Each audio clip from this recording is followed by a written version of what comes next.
The following is a presentation of the Belly Up Sports Media Network. The 1420 Sports Bar Podcast, for Beer Sports Talk and a whole lot more, episode number 351 for this 27th day of November 2023. Tonight's show, as always, is brought to you by SeatGeek.com, the SeatGeek app.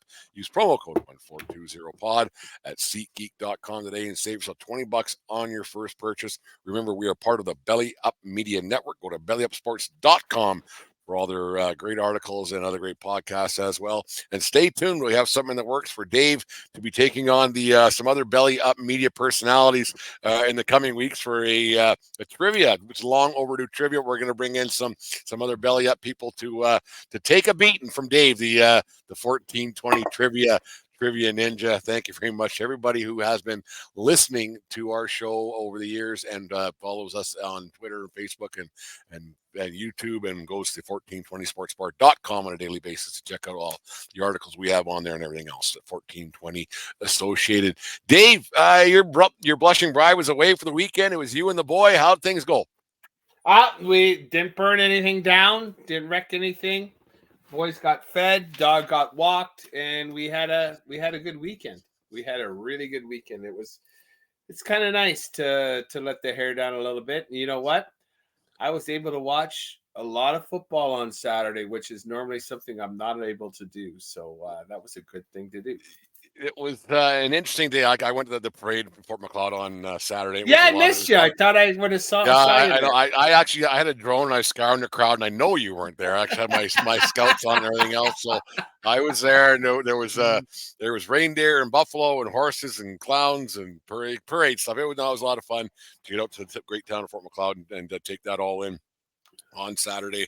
I got back in time for the at a halftime pretty much of the big the game. They got to find a new name for the game because it deserves a lot more than that. It's one of the biggest games in college football every year, and the game doesn't quite do it justice, in my opinion. I'm talking the Ohio State Michigan game. Obviously, your Michigan Wolverines came up with a convincing win. They tried to piss it away with what I thought was some odd coaching decisions in the fourth quarter there, late in the fourth quarter.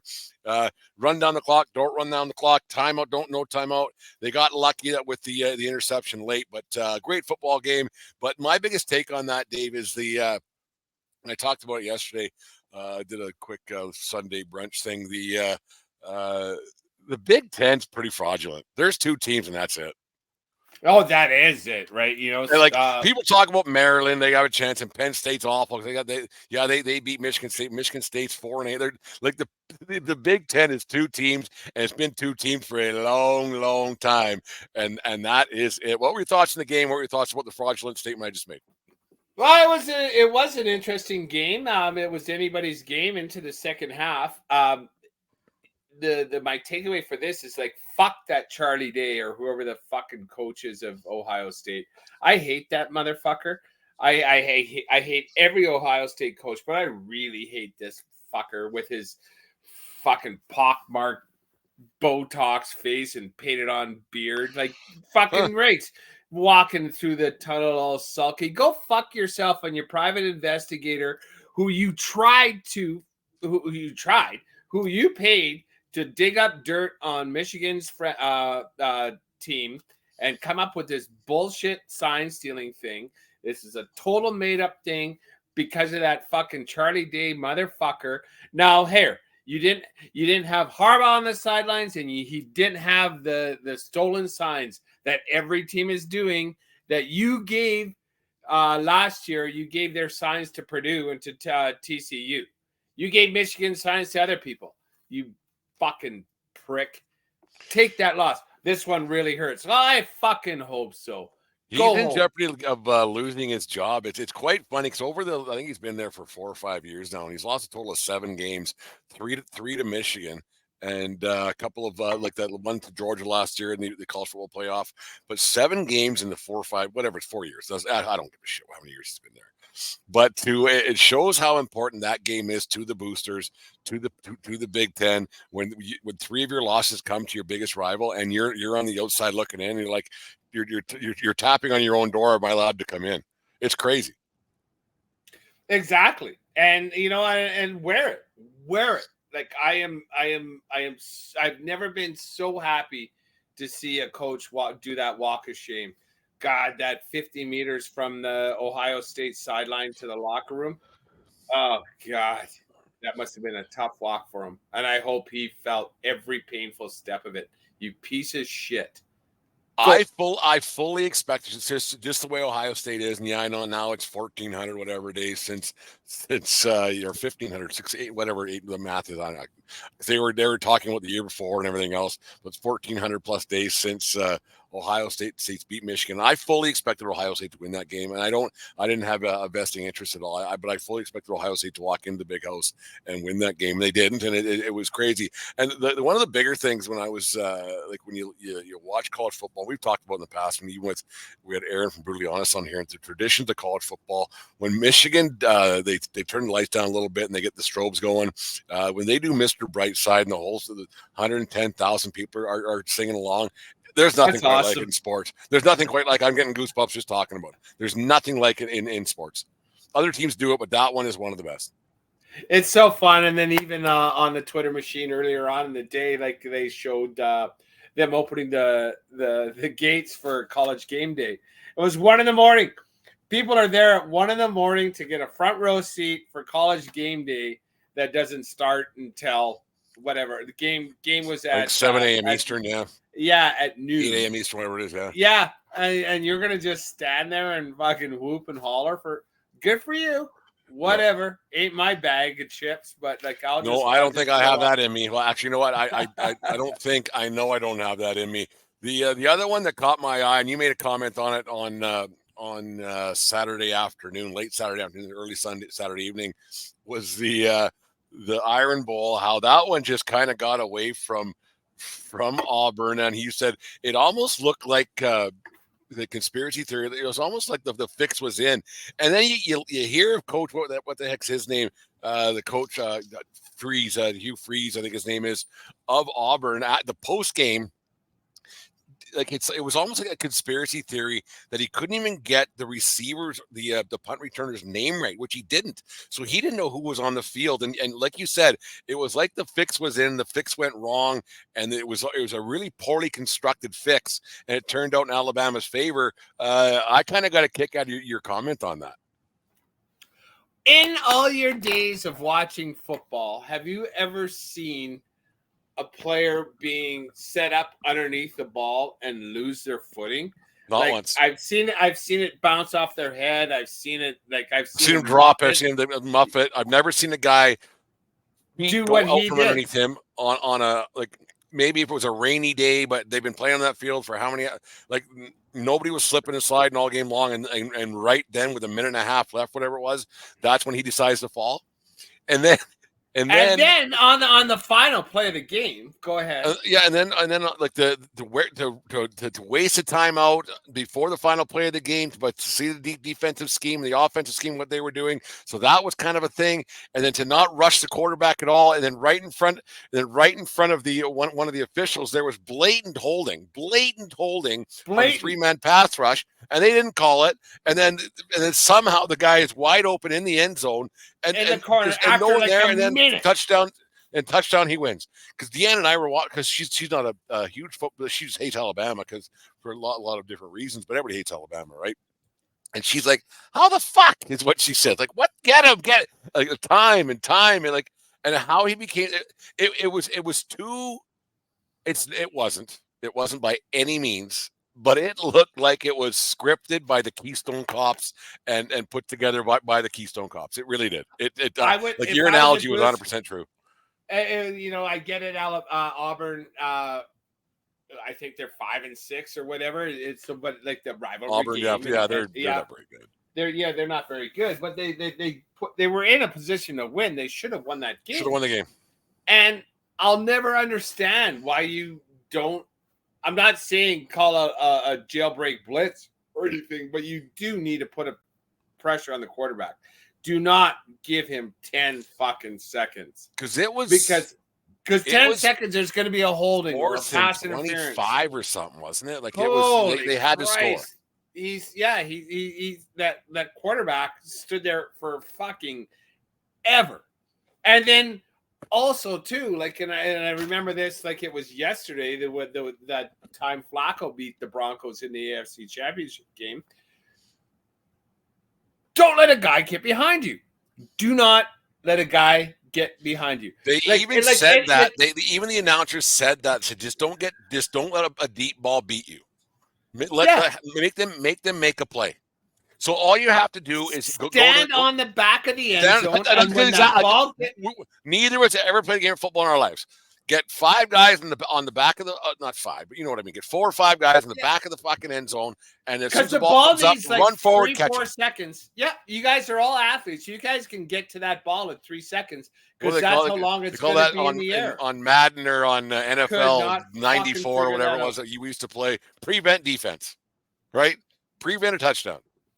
Do you know the only thing prevent defense does is prevents you from winning, and Auburn proved that. Like, I honestly believe that the fix might have been in.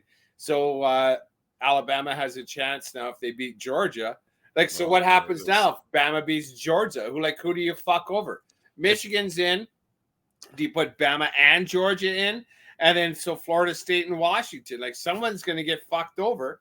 Well, someone's going to get fucked over. If Oregon beats Washington, right, and then it all happens. And if I don't think that Alabama's going to beat Georgia, but I mean, it could happen, right? So you're gonna have a fucking mess, and they're gonna have and then here it is again. You're gonna have the same fucking 4 teams doing it all over again because the fix is fucking in every fucking year. It goes to show, right? It's just that none of the games actually matter. They just make it work, and it's always the same 4. Thank God next year they're going to 12, and like it won't have this mess again. But yeah, the fix. Well, they'll figure out a way to the same 4 teams in again every fucking year. Anyways, that infuriated me. I couldn't believe it. That game. I felt so bad for those fans. The fans that were just crying because they were so excited, and then 30 seconds later it was over. Right, 30 seconds later, it was like they wanted to hang themselves. And I'm not kidding. There were people like that were so devastated. Like they thought death was probably a better option than what they were living at that moment. Well, then because they made their peace, like, fuck, we're gonna go to overtime. They're gonna kick a field goal, but no, let's just give them a touchdown. Yeah, it's crazy. That's one of the times like that coach should be fired before they even fucking finish the I think it's Hugh Freeze, interview. It doesn't. Whatever. And then he didn't even know who the punt returner was. He got his name wrong. The reporter had to fucking say, no, it wasn't him. It was him. Oh, I guess that's and we'll get off this in half a second here, but the funny thing is, and we talk about this quite a bit, is like how these coaches pretend to be the pulse of the nation. They got everything runs on my watch. Everything I coach the coaches. Nothing happens without me knowing. And then, there's a situation where it really didn't. I know they can't see everything, obviously, but do you have to say to your special team at that stage in the game, there you better have all your I's dotted and T's crossed right then, because that's why you're getting paid $2 million a year, whatever it is, for those moments. Those moments, right? And and then those are those things. The punt return in the second quarter against fucking Tallahassee State. Who cares? Do we have our in the Iron Bowl? Let's put our number 1 receivers out here just to fair catch this. Like, I don't want to fuck up, right? Get the hands team in. He doesn't fair catch. He lets it bounce and then like roll to the 5. Who gives a fuck? Who cares, right? And then now we're gonna burn clock and then punt it to him and give him 10 seconds from the That's 45. a good point. He'd be better off not touch that ball. What? Because he did touch that ball, right? Like, here you go with nothing but fucking Bama jerseys all around him. Unbelievable. Fuck Tide. It was crazy. Yeah, I felt so bad for Auburn fan, and I'm an Alabama hater. So what do you do? It all went hand in hand. The NFL's week 12 or 13. I think it is 13, 12. It doesn't matter. 12. Week 12 got going on Thanksgiving night down there in the United States of America. Happy belated Thanksgiving, everybody. I hope you had a great weekend with all your friends and family. It was a great sports weekend everywhere with hockey and football and everything was going on all weekend long. It was fantastic.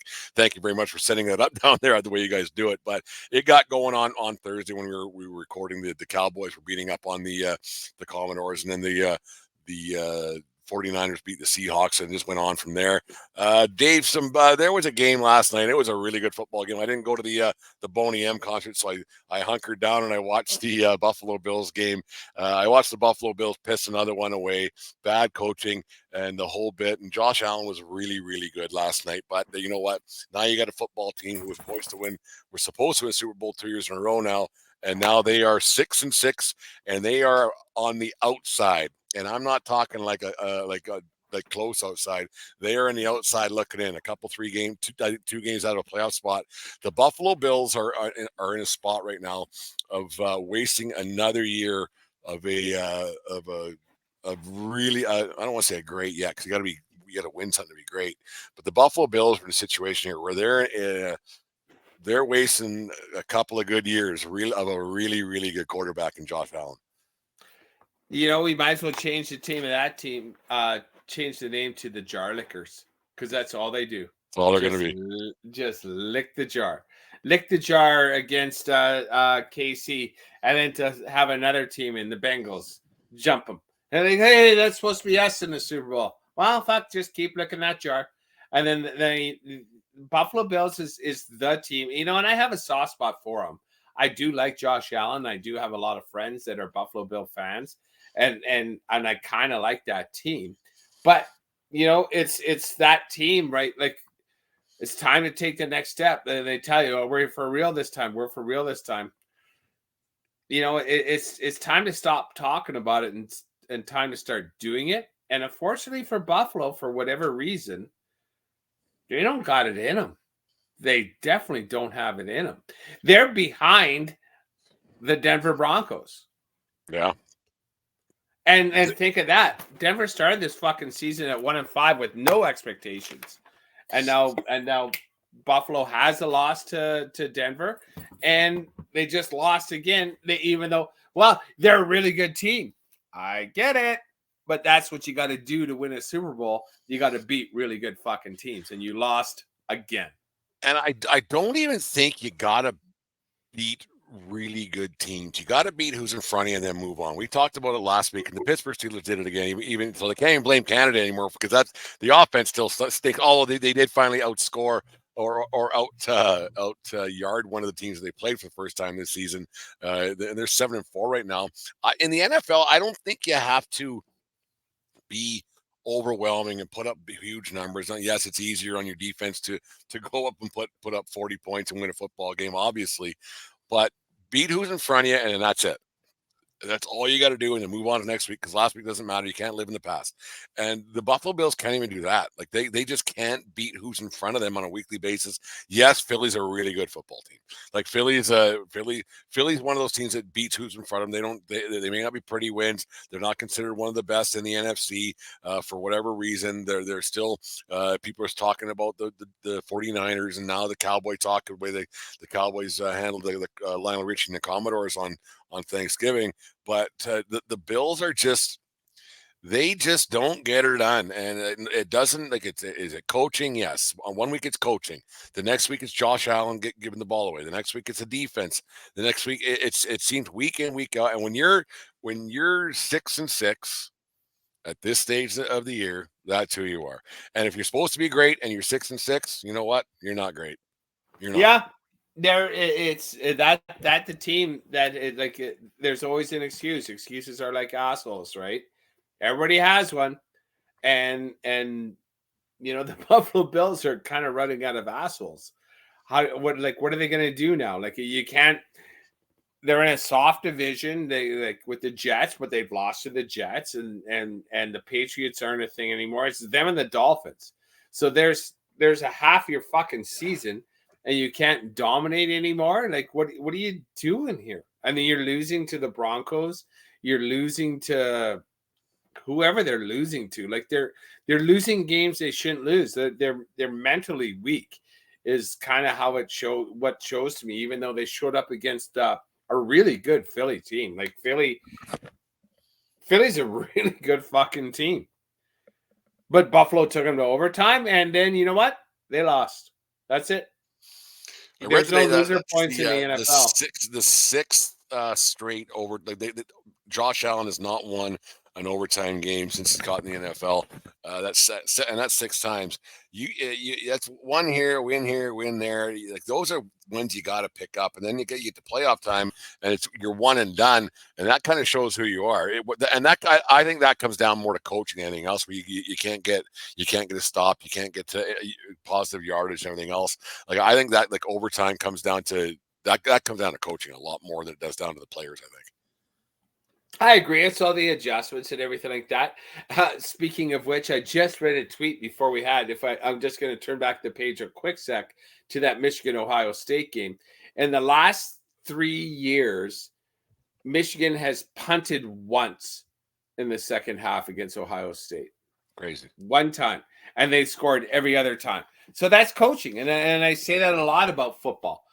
Coaching, football, and coaching, it's all about the second half and the adjustments and understanding weaknesses and what happens.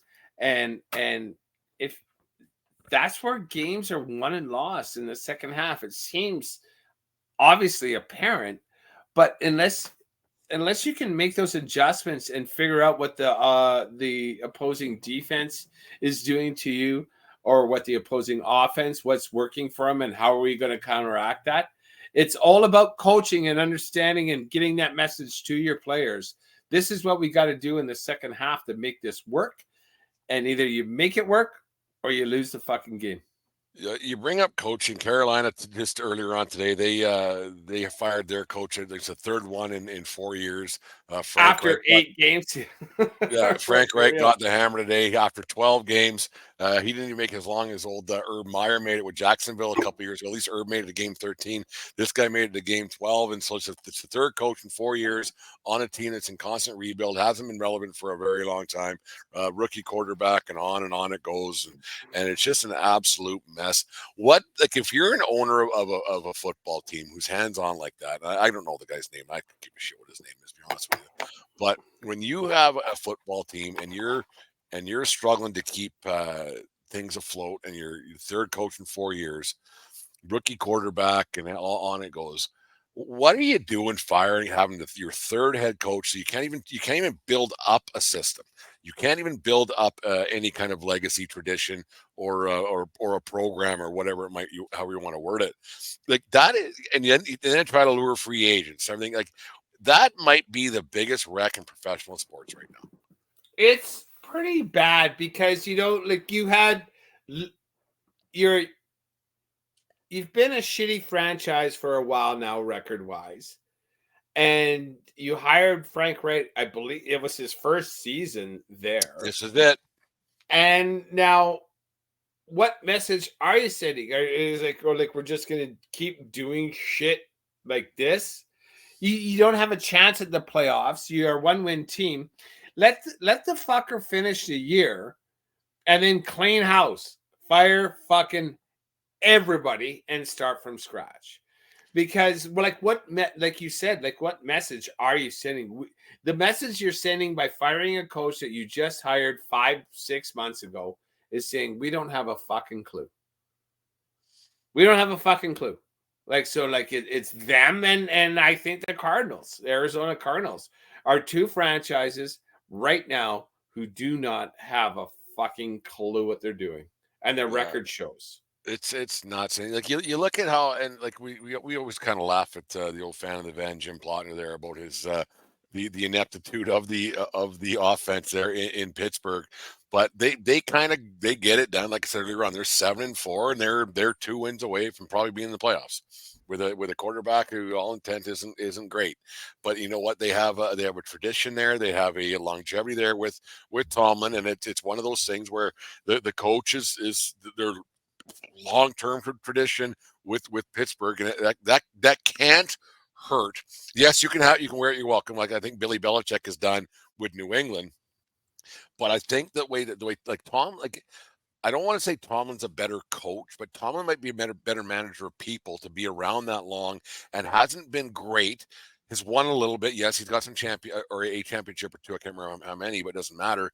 But I don't think you could insert Belichick into Pittsburgh and Belichick wouldn't have the same success that Tomlin had. I think Belichick's success came a lot from Brady. It was a combination of two, obviously, but just the way Tomlin and the Pittsburgh organization, they fired their offensive coordinator, and they didn't put up a bunch of points again this week, but they found a way. You know what? This isn't working. Let's get it done. But you know, we're going to keep our head coach because that's what matters. Like you said, head coach matters a ton in the National Football League.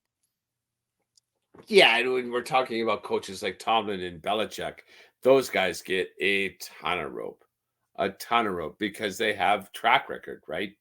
But if you don't get a chance to get a track record, then what do you got? Like, I'm not saying that this Frank Reich's was going to win Super Bowl this year, but if you roll in with a first overall draft pick, well, you know what? Your team's shitty. We discuss this all the time. If you draft a Heisman quarterback or a Heisman candidate, your team is shitty. If you have that opportunity to draft a quarterback at that number, your team is shitty. It's shitty. And you know what? And you know, so why do you take that job? So you want to get it, you want the opportunity, but you have this quarterback. Okay, so we got this nice shiny quarterback, and it's great, but we don't have any offensive line, and we don't have anybody to throw to. It's like getting a fucking Lamborghini as a Christmas present, but you can only drive it on a gravel road. Like, what do? You can only drive at 30, otherwise you're going to get it all fucking rock tripped and pitted windows and breaking stuff. Well, that's what. Like, you know. It's sure you have the best car on the fucking block, but you have nowhere to drive it. What's the sense of having a sexy quarterback with fucking streetwalkers to throw to? Like, it doesn't fucking matter. It might as well be you and me blocking for him or throwing to him. Like, you know what? I ain't going to give you the protection. And you know what? If you hit me in the hands, there's a 10% chance I might catch it. I'm probably going to drop it. Yeah. And that's why we're shitty. It has nothing to do with the man delivering the ball. It has everything to do with the fact that we're a shitty organization with shitty talent, with shitty coaches, and it doesn't matter who the fuck is taking who's setting up under center. We're going to be shitty. It's amazing to think, and like we touch on it ins and outs of this all the time. It's amazing to think that we sit here in our basements and talk about this week after week, how it should be so simple, but like you look at like how they draft these quarterbacks and expect the whole world to change, and you wonder now. Like, I'm not a Caleb Williams guy, and I know you definitely aren't a Caleb Williams guy out of USC, and I actually don't blame these guys and the Shedeur Sanders from Colorado, Coach Prime's kid. He said he's going back to college regardless. But I wouldn't blame these guys now if they went into the draft or into the off season and they can't have agents, but they can have advisors. And if an advisor went and said, okay, he hasn't declared it, because I don't know when you have to declare. Like, and that's something we should talk about another day. But these guys should not have to declare. If they get drafted, they should be able to decide if they stay or go. It should be after the fact. They should be able to go back to college, and it's another story. Like baseball, like hockey, like right? I think we talked about that a couple of years ago. Maybe we'll do that the next. Well, it's an NCAA thing, and this is where the NCAA thing. But the hockey players go back and play college too, and it's but they can get drafted. But then they can just go and keep playing hockey. So I don't understand. You don't have to declare. Yeah. I don't understand. We'll get down to the bottom of that one of these days. But I wouldn't. I like when a team is bad. Like, I wouldn't. Let's say who's going to be in last place when the season's over this year? Carolina. Carolina and Arizona. Okay, so Arizona might draft a quarterback because Kyler Murray's kind of a few years older and everything else. But Carolina just drafted a quarterback first overall or first round. Doesn't matter. But like, I wouldn't. I'm just going to use Caleb Williams' name just because here. I don't think it would be. It should be against the rules to say, "Hey, are you planning on drafting my my kid or my client?" Yeah, okay, we're going to stay in school then. Like, I think it should be like that, because like, I'm not going to go and play in a team where I get my teeth kicked in for 2 years, and then by year 3 we might be good, and by year 4 my fucking legs are broken and I'm done. Exactly. Let's pretend it's Carolina, right? And then we got this with Young, and you know, he has a good arm and he just needs to develop a little bit.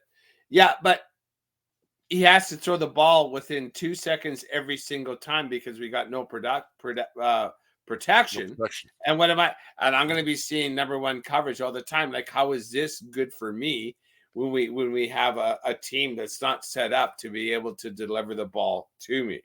So there's so many facets involved. It's like, get fucked. And then once again, I'm going to bring it back again to this Michigan-Ohio State.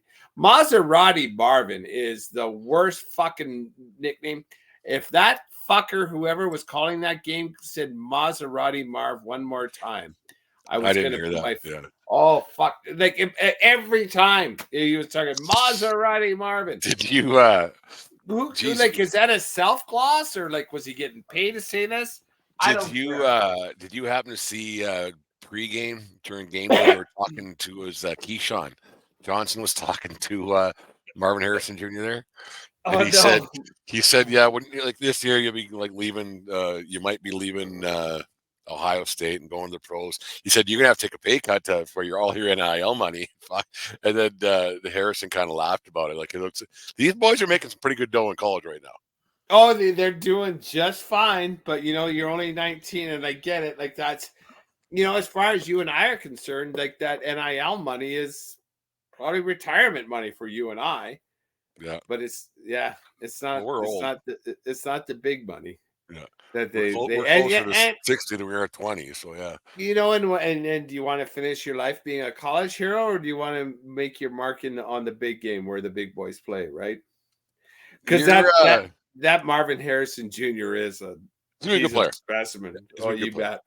Yeah, your Denver Broncos, big win again yesterday. Are they a playoff team? I don't want to. It's the biggest turnaround in NFL history in the 3-year history of the 1420 Sports Bar podcast.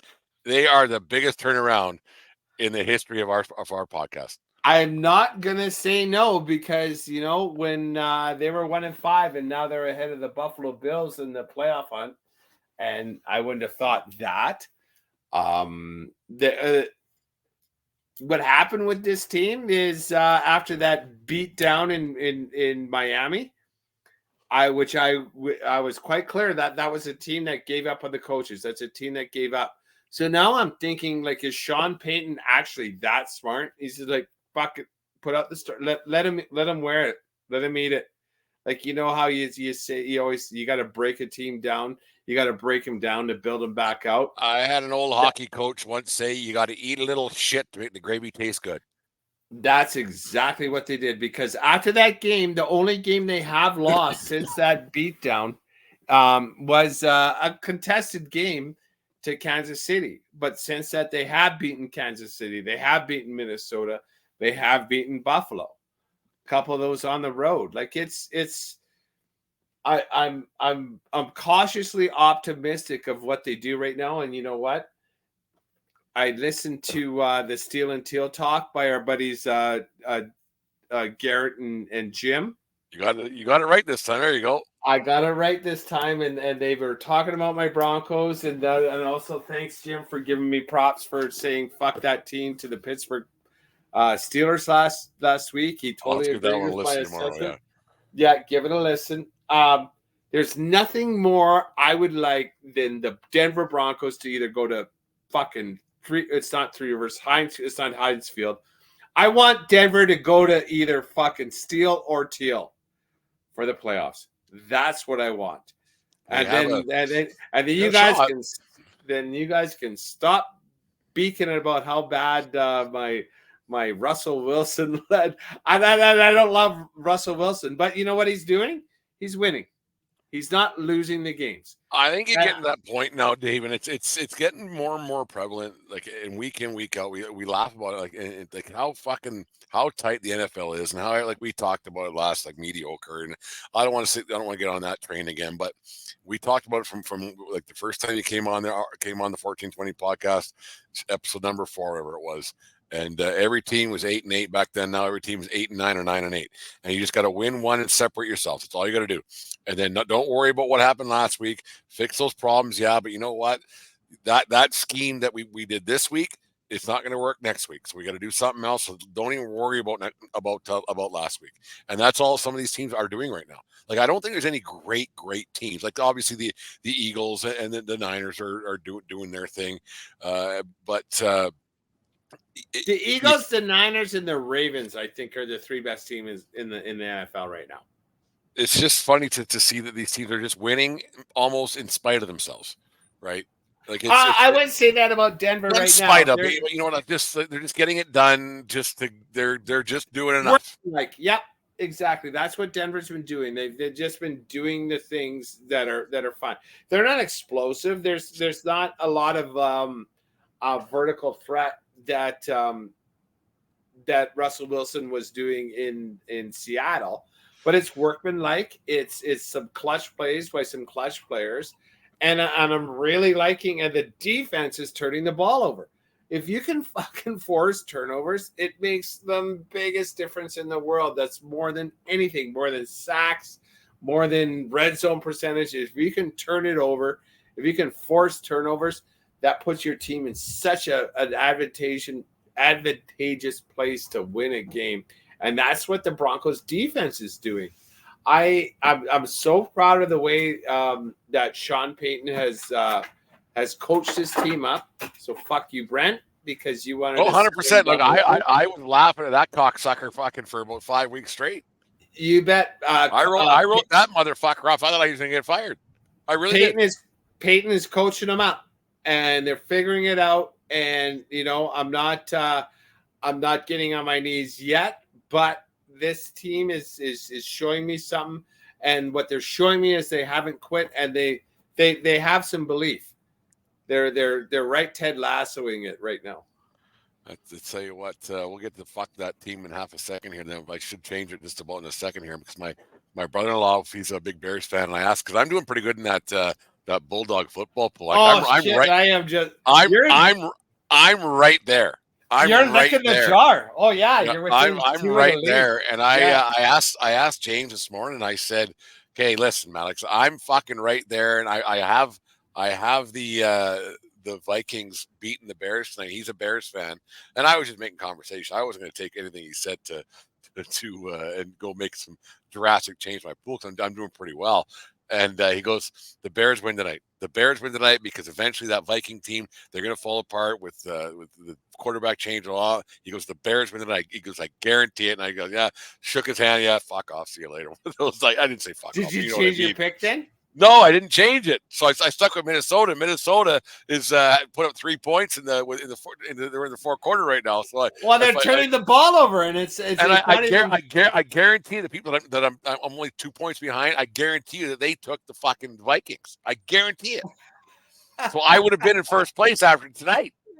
I don't know if the Bears are gonna win. Like, it's only 6 points, right? And all the Bears still might bear it, but whatever. They're turning the ball over, but these are all just deflections. It's not really Josh Dobbs' ball at this point. Dave, we get to the big three of frauds, favorites, and fuck that team. The 3 Fs that we do every week here. Our 14-20 NFL week in review. Let's start with frauds. Who do you got for your fraud of the NFL season that you thought might have had a chance, might have done something, but they just, turns out they just ain't that fucking good.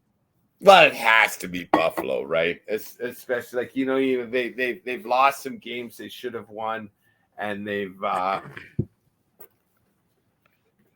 give them no credit for losing to Philly. Like, that's a game you got to win. If you're going to be a big boy, beat a big boy.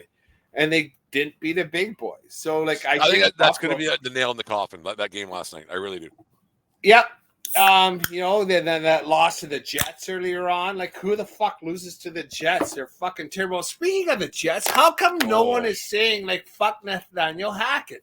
All this Fire Canada shit, we hear Fire Canada, Fire Canada. How come no one is saying fire Nathaniel Hackett? Well, because now they have Brent Radlinski circa 1995 playing quarterback for him. Christ, I was pounding that fucking drum last year at this time when he was the head coach of the Broncos, and I was the asshole for calling Hackett a fucking piece of shit.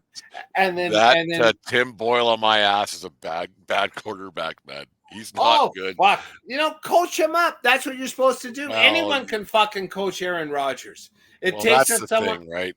And that's the thing, and that I might change my my thoughts about that. So we kind of touched on how bad the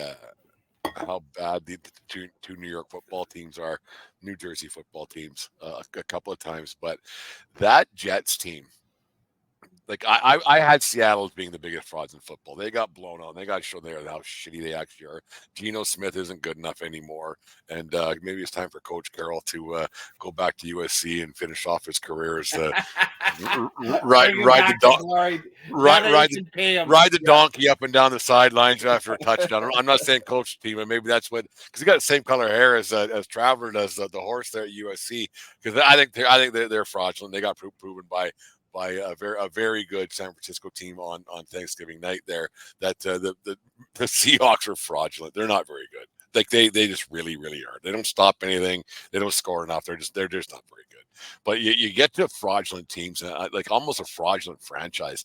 That Jets team is fucking. That might be the worst football team constructed in the history of the NFL. That is absolutely atrocious. And yes, they're down a Hall of Fame quarterback, but if you have Hall of Fame players around you and great players around you, you'd find a way to make it work. And yes, Nathaniel Hackett's Hackett's part of the problem. Ownership's the problem. They got a bad quarterback. They got a bad backup quarterback, and on it goes, man. And like I don't think even with Aaron Rodgers, they would have been that much better, really. Well, it would have made Hackett's job a lot easier because he wouldn't have to coach him up. That way, he could just go to Aaron and he goes, "What do you think? What do you see?" And then Hackett gets to take the credit as an OC, like he did in fucking Green Bay. I think he's fucking terrible because anyone can fucking coach a Hall of Famer. Anyone can coach a Hall of Famer. It's these quarterbacks that aren't Hall of Famers, like Shanahan with Brock Purdy, like Shanahan with Gorgeous Jim. Like, I don't know, pick your poison. Like any asshole can fucking coach up a Hall of Famer. I got to and then Bill Belichick as well, right? And Josh Daniels. Josh Daniels. Who the fuck just got fired from Oakland? Right.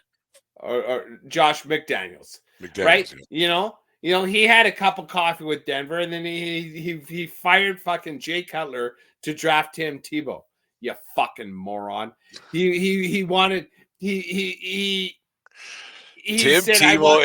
Tebow is the greatest college football player to ever play college football. But he's a terrible professional. Like who the fuck do you think you are? And he didn't learn his lesson because then he took Gorgeous Jimmy as opposed to Derek Carr. You can't make it work. I'm not calling Derek Carr a fucking Hall of Famer, but he's a better quarterback than Gorgeous Jim. I honestly believe that. He is. And I don't care. But just you're letting your ego get in the way of you doing your goddamn job. Get fucked. Did you happen to see that? Because it was an Amazon game, wasn't it on Friday there? No, I didn't watch 1 minute of that Jets Miami game. It wasn't. There was the Hail Mary that turned out bad for a pick six. I saw that highlight. That was hilarious. I think they named it the Fail Mary is the way that turned out. That's and then there was another play. I can't remember. There was a third and 3 or 3rd and 4 conversion that Boyle of my ass didn't convert, and they panned to Zach Wilson, the MILF hunter, on the sidelines. He had a grin on his face, like, yeah, maybe it isn't me. Maybe this fucking team sucks. Right? Like he grinned, like, fuck yeah, this isn't my fault. Don't blame this on me. And that how Nathaniel Hackett? Like we heard fire Canada all the time, but like why isn't Hackett taking some heat for not being able to develop a game plan? If you're that good, show you're good. Like you don't. It ain't over yet. Oh, fucking loser! Nathaniel Hackett's a fucking loser. And Dave, let's go to the second of our 3 Fs that we do here every week in the 1420 Sports Bar podcast, NFL Week in Review. Who's your favorite as of right now? I changed week to week for me. Well, like right now, it's Baltimore's the toast of the AFC, and then it's Baltimore San Fran. and Baltimore's going to win it. Baltimore looked really, really good. But I am still going to stick with the team that I switched to last week. And they put up a lot of points on. And it's a big event. And I was thinking, I wanted to ask you about this on Thursday. We never got around to it though. But playing like American Thanksgiving is such a big event, and it's such a big game to play, especially the two that are traditional in Detroit and in Dallas. And so when you and Detroit always loses, not always, but they don't have a winning record at Thanksgiving. They always lose. Yeah, it's one of those things. And but that's got to be tough almost for teams to play on the road on Thanksgiving Day. No, like you're professional, you're getting paid, and your team might come, but it's got to be a little bit different compared to being in your own bed thing. Like it's got to be a bit tough. And so I don't want to give the Dallas Cowboys too much credit, but I think that they're really good. And that was a huge game. And yeah, we thought the Commodores a few weeks back weren't too bad, but turns out they're not very good. But I think that Dallas team can put up points. I really do. So I still think the NFC coming out of the NFC is going to be the Dallas Cowboys, and coming out of the AFC, I like the Baltimore Ravens right now. Yeah. Cowboys don't impress me much, to quote Shania Twain. And so I think that I think both Philly and San Fran are better than the One Stars, and they're gonna have to do something different, because I don't know the schedule. I gotta assume the One Stars are gonna play Kelly Green one more time down the stretch, but Philly has that division. They're 10-1. I think Dallas is 8-2, 8-3. So Philly, that's Philly's thing. The One Stars are going to have to go to Philly and San Fran to get to the Super Bowl, and I just simply don't see Dak being able to do that. It's tough. And we'll get right into it, Dave. The famous one's coming. Geez, it's kind of our infamous list, as Jim calls it in the show's notes, because he's afraid to swear on the internet for some reason. He's a good old Canadian boy. Doesn't like swearing, but one of those things. So I kind of change it around. I use the asterisk and everything else for how we name it. But it's our list. We started out in the preseason. Now we're into week 12. Who is your fuck that team for this week in the National Football League? I saw, you know what? Our list is getting pretty long, and we're both a little bit worried about running out of teams. And as I look down this list, I don't have this team on it. In fact, I don't have this division on it. So what I'm going to do tonight, I'm going to take 4 teams and say, fuck you, NFC South. Fuck you to the entire NFC South. The Falcons, the Saints, the Bucks, and the Panthers. That's you. 320 Falcons, players, Dave, all at once. Falcons are first place in that fucking division at 5-6. One of those fucking pot lickers are going to host a playoff game. Well, that's fucking garbage. They don't ask how, they ask how many. Absolute garbage. Like I watched a bit of it. Was it the Saints and Falcons game on the weekend? It was fucking gross. Like, figure out how to, like, we talk about figuring out a franchise, and we beat up on the Panthers a little bit, who are 1-10 right now. The fucking Tampa Bay, I thought they were kind of decent, and I'm not a Baker Mayfield fan, but I kind of cheer for that. I like the cut of that guy's jib. I like how plucky he is. I like the way he leads from the front. How old are you? You're a plucky guy, and you like the cut of his jib. I've used cut of the jib before, but I don't think I've ever used the term plucky. He is plucky. He's a douchebag. He is a douchebag. He is, and you know what? I thought they had a chance. I've never liked him. Never liked him. I don't mind him. I don't mind him. I like his spunk, right? But they can fuck off. Every team in that division can fuck right off. So I am taking the Falcons, the Saints, the Bucks, and the Panthers. I'm taking 4 teams and putting them on the list. Fuck you, NFC South. You should not be able to host a playoff game. I don't care which one of you motherfucking pot licking bastards win that division. You know, I really, You're really awful. gotta. Yeah, fuck that team is going to be the fucking Minnesota Vikings right away here. They had a guy wide open down the end zone, and he said he could have stood there and caught the ball. I'm going to stand out of bounds instead and catch it. You fucking idiot. Jesus. That's so that's the Casey. Could you imagine being Patrick Mahomes? I am sick and fucking tired of delivering the ball into your chest. Hands. This was a bomb, fucking 60 yards downfield, and the guy was standing out of bounds to catch it instead of just catching it and then it's going out. Anyways, it turns out I stuck with Thanksgiving Day teams. I watched a lot of football over the weekend, actually more than I usually do. Kind of like I said, that little bug jumped up and grabbed me over the weekend, so I was homebound a little bit more than I usually am. But I'm sticking with another team that I watched on Thanksgiving Day. We alluded to it a little bit earlier. My fuck that team this week, and I gave props to him about 2 weeks ago.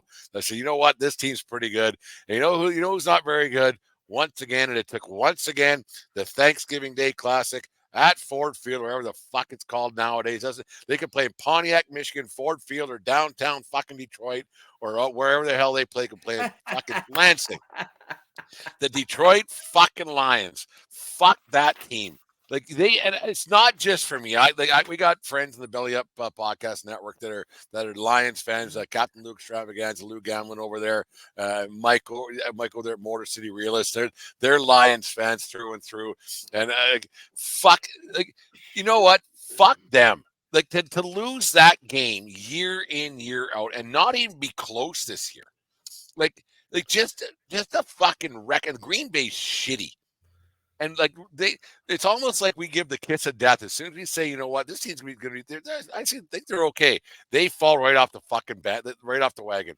It's like they celebrated the night before they went for the turkey dump at the fucking Detroit Tavern. That whole fucking team, coaching staff, the whole thing. That fucking Detroit team is an embarrassment on fucking Thanksgiving. It's an embarrassment, and they had a chance. They had a chance to distance themselves in the division and establish themselves in front of the national audience. But you know what? Everybody but me knew what was going to happen. Fuck them. Don't embarrass me again. Don't insult my intelligence. Fuck the Detroit Lions. Fuck them. Fuck them all. I'm going to touch wood here. It's on me. Denver has to go to Ford Field in 2 weeks, right? And like I said, I don't know if it was last episode. I said it recently. It's a paper tiger record. Because that NFC North is absolute fucking garbage, right? Denver, who I like, they've beaten Minnesota, they've beaten Green Bay, they've beaten Chicago, right? Well, those are shitty teams. I know. I fucking know those are shitty teams. But you know who's leading that shitty fucking team division is Detroit, and they just got beat by a shitty team in their own division at home on Thanksgiving in front of all their friends and family. We finally got a chance to win a Thanksgiving game. Everybody tune in. We're going to win. We're 8-2. We're going to fucking drop on Green Bay. We've been wanting to beat Green Bay at home on Thanksgiving forever. Not so fast. Not so fast. In about fucking 40 minutes, I think I'm going to just have another fuck that team coming up here. I'm fucking hot right now. Fuck me. I've never won one of these fucking pools. Now I'm licking the fucking proverbial jar. And I had a fucking jar. Now 2 NFC fucking North teams are fucking me. They're fucking me, Dave. They're fucking me. Knowing what it smells like, but don't know what it tastes like, right? Fuck me. Fuck. Unbelievable. Anyways, that's there's the NFL 14-20 Week 12 in review, sponsored by SeatGeek.com. The SeatGeek app. Use promo code 1420pod at SeatGeek.com today and save yourself $20 on your first purchase over there at SeatGeek. Get yourself some Detroit Lions tickets, some Minnesota Vikings tickets, and go and fuck them over too. I'm looking at our list right now. I don't have the Patriot. We don't have the Patriot. We haven't. But they're just so bad. They're so bad. They just don't even get fucking publicity anymore. That gives me so much pleasure to see the Pats are so bad. We're not even going to talk about them. I read today that Daniel Jones, Danny Dimes, when he comes back, he's ahead in the chart more than Tommy DeVito, who got a win this week. No shit, you're paying Dimes fucking $40 million a year, and DeVito lives in his mom's basement for fuck's sakes. Of course, Dimes is the fucking guy. That's your that's your headline. Way to go, then Giants! Danny Dimes, do you see that? Did you see the? Hey, how about some pizza?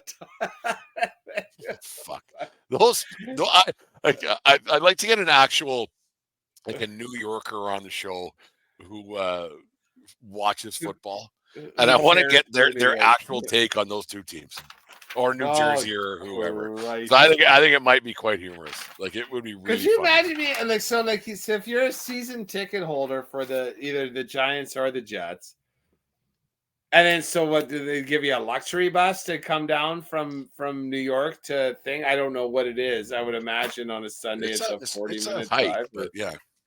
Yeah, like on a Sunday it'd be less than like on a Monday trying to get in and out from work kind of thing. But nonetheless, you're asking a lot of things, and your field fucking. I kind of wanted to touch on this that Metro Life fucking turf took another guy down. Like, well, there was a guy who used to be part of Belly Up, and I can't remember his name off the top of my head. The Injured List podcast. I've been meaning to contact him. He's a really he's a surgeon. So he knows what and he talks about injuries all the time on his Twitter account. I wanted to get him on and talk about that because it's interesting because like the turf can cause it from what I read, but it's a pre-existing injury that it's bound to go. Like when the Achilles goes, it goes, but it's something that but the turf accelerates it. Yeah, and I don't know why, but like it's a thing. Like it's clearly a thing. Like the people talk about the New Jersey turf. Yeah, players get more injuries on it. Like, and that's what I read on the Twitter machine. So like I don't know anything, but it seems like it's a pretty shitty playing surface. And like when you're a billionaire paying hundreds of millions of dollars a year, you would think you would want your hundreds of millions of dollars a year to be safe, right? Like you're not fucking buying a Kentucky Derby winner and running them on asphalt. Well, we'll get into that next segment because there's a lot bothering about the NFLPA, the NHLPA, and the player safety and stuff. That there seems to be a disconnect between the two. Does that make it like there seems to be? No. Let's get into it. Let's take a break. 1420 Sports Bar Podcast, 4 Sports, talking a whole lot more. I'll get back to you in half a second after this little word from our friends over at SeatGeek.